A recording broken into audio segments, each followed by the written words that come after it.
Fiz-Zmien, Lura Fiz-Zmien, pajjiż motiħor mill-lina fien titħabbek miegħu bla ma trid u kemm nixtieq ara l-ftit li jerġa' dak iż-żmien mill-ġdid. Album ritratti lura fiż-żmien, Lura Fiz-Zmien, pajjiż motiħor mill-lina fien titħabbek miegħu bla ma trid u kemm nixtieq ara l-ftit li jerġa' dak iż-żmien mill-ġdid. Li jerġa' dak iż-żmien mill-ġdid. Insalmilkom, nilqakom għal din l-edizzjoni tal-programm Lura Fiz-Zmien. Kif qegħdin taraw anki warajja, illum sejrin nitkellmu dwar vapur, bastiment li żgur kulħadd semma bih. Il-ġimgħa l-oħra tkellimna fuq il-vapur tal-art. Illum sejrin nitkellmu fuq it-Titanic. RMS Titanic. RMS Titanic kien liner tal-passiġġieri Brittaniku li ma tantx dam jaħdem, għamel vjaġġ wieħed biss laqqas komplut. Kif ħafna minnkom jafu, fi triqtu minn l-Ingilterra, minn Southampton għal New York, ħabat ma' iceberg. Dana kien fis-sigħat bikrin ta' filgħodu ta' nhar il-15 ta' April 1912. Ħabat ma' iceberg u l-vapur ereq. Miegħu spiċċaw erqu bosta mill-passiġġieri u l-ekwipaġġ illi kienu fuqhom. Titanic kellu 2224 ruħ b'kollox fuqu, li minnhom 1500 tilfu ħajjithom. Dan kien wieħed mill-akbar bastimenti ta' dak iż-żmien. Bastiment li f'dak iż-żmien kien meqjus bħala uniku u l-akbar biċċa xogħol li kien għamel il-bniedem dak iż-żmien. Il-kaptan kien il-kaptan Edward Smith, li ma kaptan tilef ħajtu wkoll f'din it-traċedja. Il-vapur kien ħalla Southampton fl-10 ta' April. Salpa sakemm fil-15 ereq. Fil-programm tal-lum sejrin nitkellmu dwar dan il-bastiment, sejrin nitkellmu dwar x'ġara u ma ġarax. Se naraw dokumentarju partikolari li ma se naqsmuh f'bixtejn. Dan id-dokumentarju bl-Ingliż jismu The Real Truth About Titanic. X'ġara? Apparti li t-tiċrita li ġarrab meta ħabat ma' din l-iceberg. Kellu jereq. Kien hemm affarijiet oħra li ġraw illi setaw forsi ma ġrax din it-traċedja li kieku dawn ma seħħux. Ħanaraw flimkien l-ewwel parti ta' dan id-dokumentarju.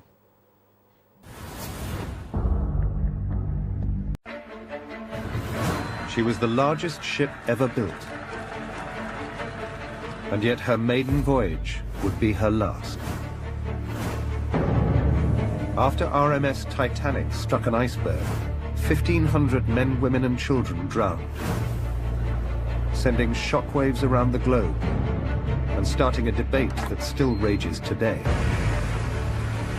Why did she steam at full speed into an ice field? And why did a supposedly unsinkable ship sink so suddenly? Now, a treasure trove of long-lost photographs has been unearthed. This is the Titanic equivalent of King Tutankhamun's tomb. New evidence of an overlooked incident afflicting the super ship. Look at this anomaly in the hull. Wow, this is completely new. A crisis unfolding below decks, even as the Titanic set sail. A crisis that would drive the ship to disaster. They gambled. Yes. After a century of speculation, It's amazing. the true story behind the sinking of the Titanic can now be told. Mahogany-lined rooms awaited those traveling first class. Crowding onto the lower decks, third-class passengers dreamed of a new life in America. Titanic was the wonder of her world.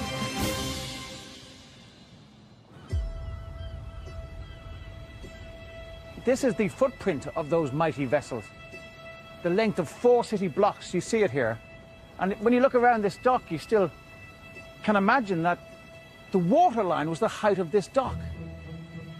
Forged here in the docks of Belfast as an invincible symbol of British industry, Titanic became, instead, the byword for catastrophe. And it's extraordinary even now, a century later, to think that something this big, this massive, could sink in the middle of the North Atlantic. Journalist Senan Maloney has spent 30 years researching the disaster. He believes the real story of why it sank is still to be told. There were aspects of this amazing saga that have never been adequately explained.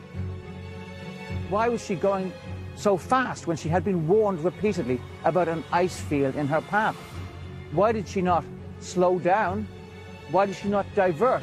Wider questions about why she was an unsinkable ship that managed to sink in a few hours. For 2 hours after the collision, the Titanic looked like she'd stay afloat well into the next day. But then, suddenly and inexplicably, the ship plunged beneath the waves. Something catastrophic happened. But what? The answer was surely lost with the ship.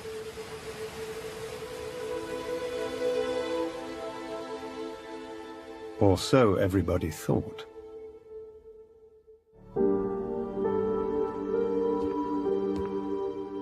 Now, an album of photographs that lay undiscovered in an attic for over 100 years has come to light. An album that charts the Titanic's brief life.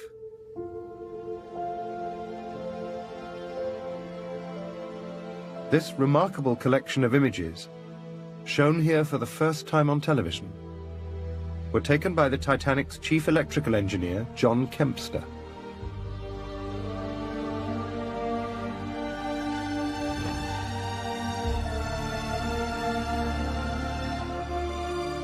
And using a brand new graphic process, the 2D images of the Titanic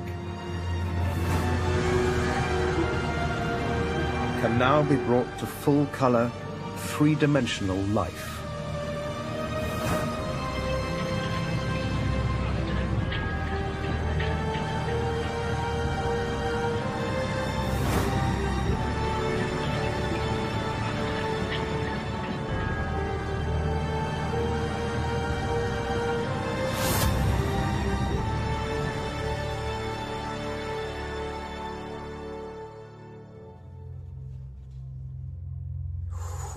Wow. The detail is exquisite. The album was found at an auction house by Senan's longtime collaborator and fellow Titanic expert, Steve Raphael. I mean, it's fantastic. I mean, this is the Titanic equivalent of King Tutankhamun's tomb, isn't it? Then your launch pictures, of course, are absolutely one of the jewels of the entire collection. The photographs capture the moment the Titanic was launched into the water in a stunning sequence of images. And I love it that he puts an annotation on each photograph, going, going, gone. Using the living stills technique, we can see the launch as it happened at the time.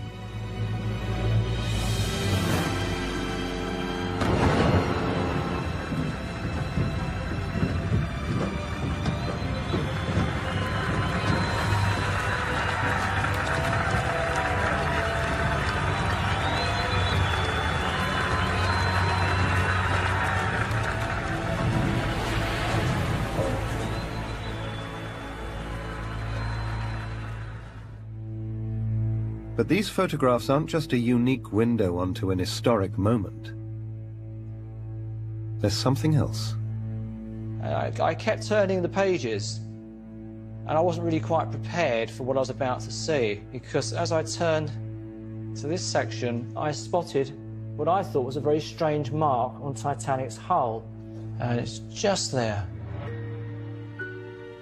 Wow. It struck me as being very odd. I thought possibly it could be a reflection from the water, but on looking at the photograph in more detail, I realised it couldn't be, because the next photograph following on from there shows the same diagonal black mark, but the ship is at a different angle. She's moved. This is a crucial thing. In the two photographs, the camera angle and position has changed significantly. But the mysterious mark, over 30 feet long, doesn't change position.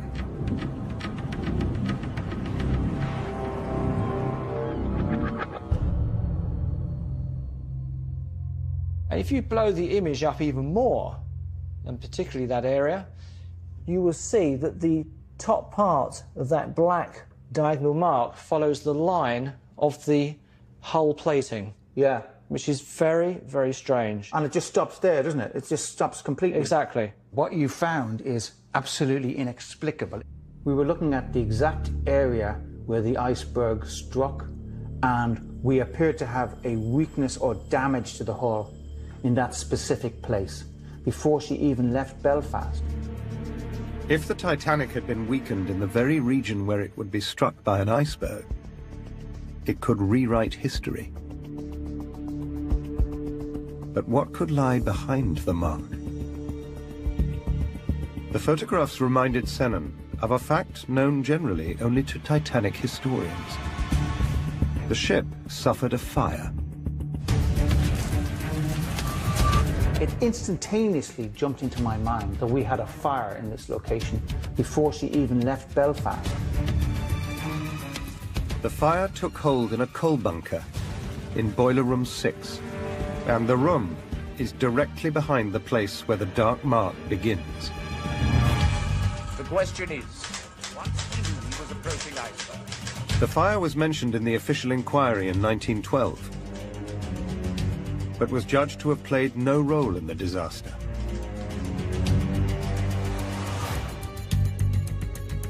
So I've always known about the fire, and yet people tend to treat it as an irrelevancy. I've seen other researchers who tend to discard it because this fire was played down. This new evidence sent Sennen back to eyewitness accounts given by people on board. One description in particular, reported just days after the disaster in a New York newspaper, caught his eye.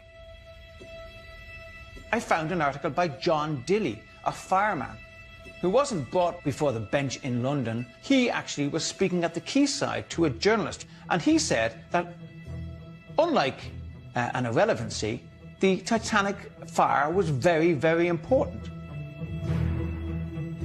John Dilly was one of a team of firemen and stokers who kept the hungry Titanic boilers fed with coal.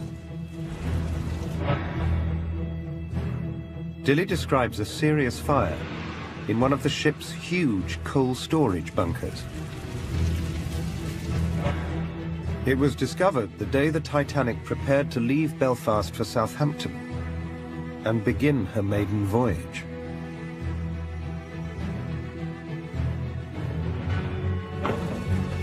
The procedure for coal bunker fires was to dig out the burning coal before the fire spread.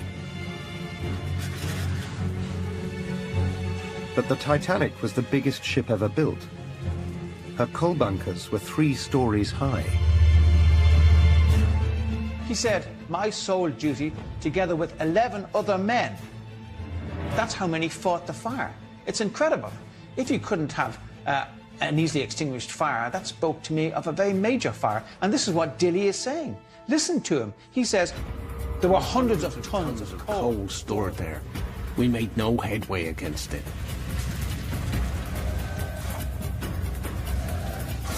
4 days later, and the fire was getting worse. But still, here is Dilly making serious claims about this fire. We didn't get that fire out. From the day we sailed, the Titanic was on fire. On the 10th of April 1912, the Titanic set sail from Southampton. The upper decks housed dozens of millionaires, including Benjamin Guggenheim and Lady Astor. The lower decks held over 2,000 passengers. Yet no one was told about the fire raging below. The men were under strict orders to keep quiet. Of course, sir. The passengers knew nothing of the fire. The officers told us to keep Our mouths shut. Your mouth shut! The mark in the newly discovered photographs has led Shannon to suspect that the fire below decks played a much more important role in the Titanic disaster than anyone had ever realized. About the fire raging below. The men were under strict orders to keep quiet. Of course, sir. The passengers knew nothing of the fire. The officers told us to keep Our mouths shut. Your mouth shut! The mark in the newly discovered photographs has led Shannon to suspect that the fire below decks played a much more important role in the Titanic disaster than anyone had ever realized.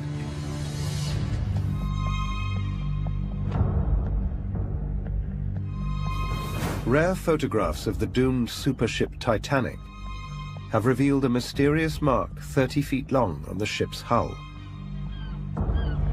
They've sparked a new investigation into the sinking.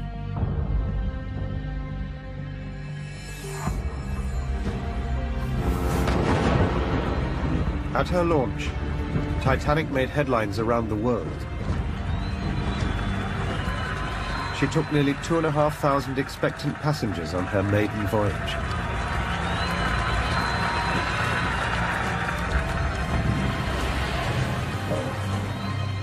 Now, Shannon Maloney has discovered that even as the ship set sail, the men below decks were fighting a fierce coal bunker fire. But was the fire serious enough to have played a part in the ship's sinking?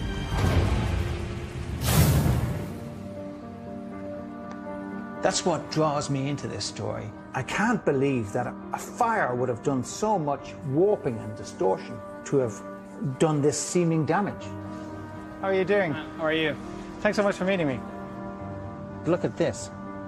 Is that the location of a coal bunker? Yeah, that's going into a coal bunker. Amazing. Dr. Guillermo Rain is one of only a handful of scientists specializing in the dynamics of coal fires. This could definitely be because of a smoldering fire.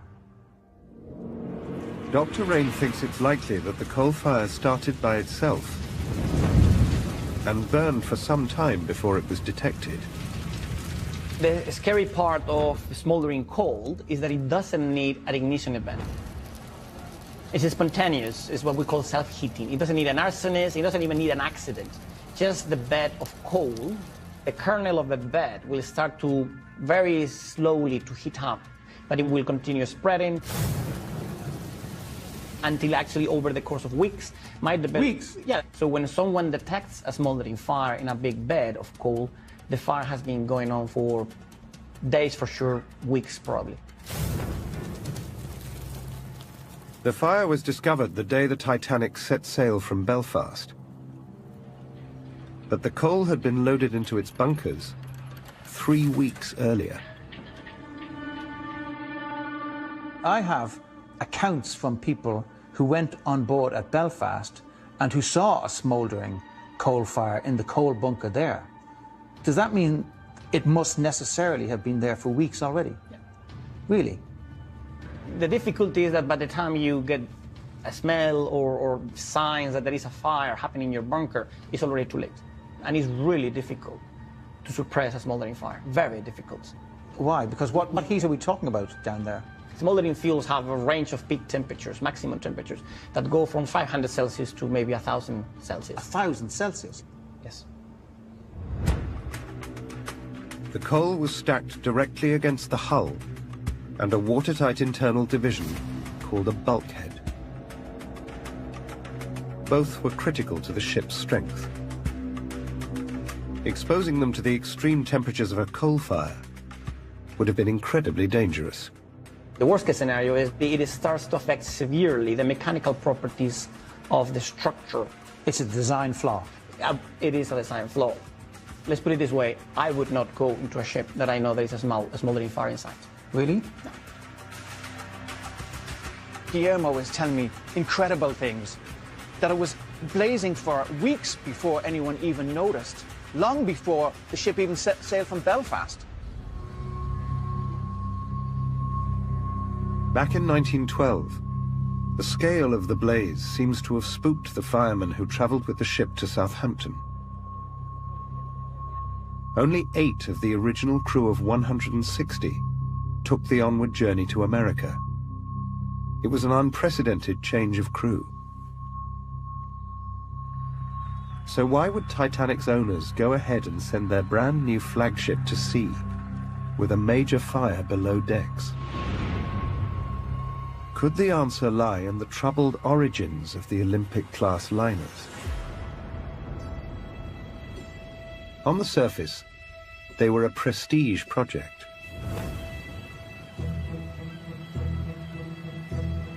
"50% bigger than any other ship afloat. They were so large that new docks had to be built just to moor the Titanic and her sister ship, the Olympic. She is billed in some quarters as Queen of the Ocean, and a spectacular career is envisaged for her. She is literally a wonder of the world. But in reality, owners White Star were losing business to rivals Cunard. White Star's chairman, J. Bruce Ismay, was under pressure to turn the company around. The new superships were his master plan to win the transatlantic shipping wars. J. Bruce Ismay was a high-born individual who brooks no interference with his will. When he has something in his mind, it must be done just so. Shannon has come to meet author Brad Matson, an expert on the Titanic's construction. I didn't look too deeply into the coal bunker fire because most people were dismissing it. Now that I hear that there may be some new evidence, I am very interested in looking into it. Wow. I've never seen these photographs. No, this is completely new. Brad sheds light on the owner's decision to set sail with a dangerous fire below decks. The commercial driving the White Star Line was driving them to cut certain corners that they didn't necessarily have to cut in order to get these ships to sea right away. Constructors Harland and Wolff designed the Titanic here at their drafting room in Belfast. On several occasions, J. Bruce Ismay responded to budgetary pressures by amending their plans. There were reductions in the scantlings and the dimensions of the steel, the number of lifeboats, and a number of other aspects in the construction of the ship. The effects of cost-cutting on the new vessels were evident when the Titanic's sister ship, the Olympic, collided with the Royal Navy's HMS Hawke.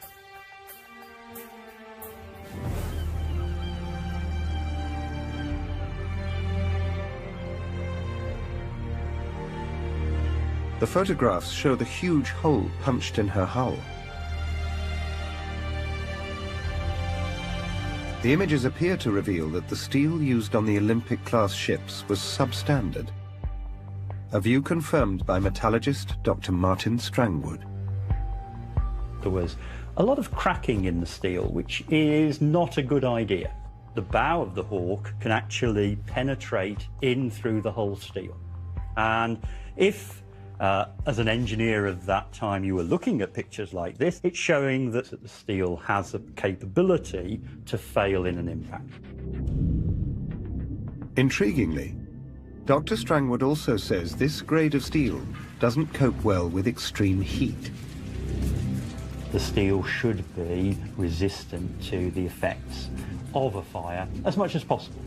So you want the cleanest steel possible.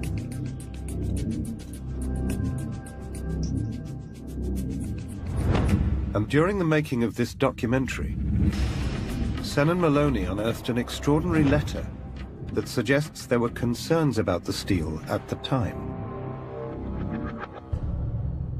I found references to the Board of Trade and a high-ranking official. He's asking that the Titanic should be using what's called a special quality of steel. In response to that, we get a, pretty testy letter from Harland and Wolff.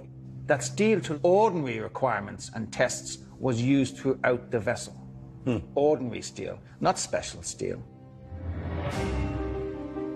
This idea of a super ship is beginning to fall apart. Well, that's phenomenal, really. The damage to the Olympic put it out of action for 8 weeks. And the repair affected the Titanic's schedule too. This photograph shows the sheer scale of the Titanic's prop shaft and her propeller. Both had to be transferred to repair the Olympic in a bid to get her back out to sea as quickly as possible. It delayed delivery of the Titanic by a month, and her maiden voyage had to be postponed several times. Now the fire threatened one delay too many.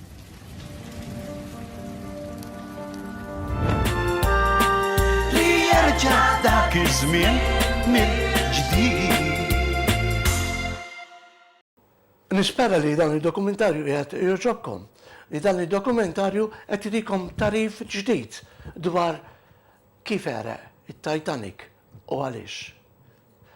Se nifqu għal-pawsa ta' riklami. Meta niġu lura naraw it-tieni parti ta' dan il-dokumentarju. Album ritratti, Lura Fiz-Zmien. Lura Fiz-Zmien. Pajjiż motiħor, millina fien. Titħabbek miegħu bla ma trid u kemm nixtieq impara l-ftit li jerġa' dak iż-żmien mill-ġdid. Li jerġa' dak iż-żmien mill-ġdid.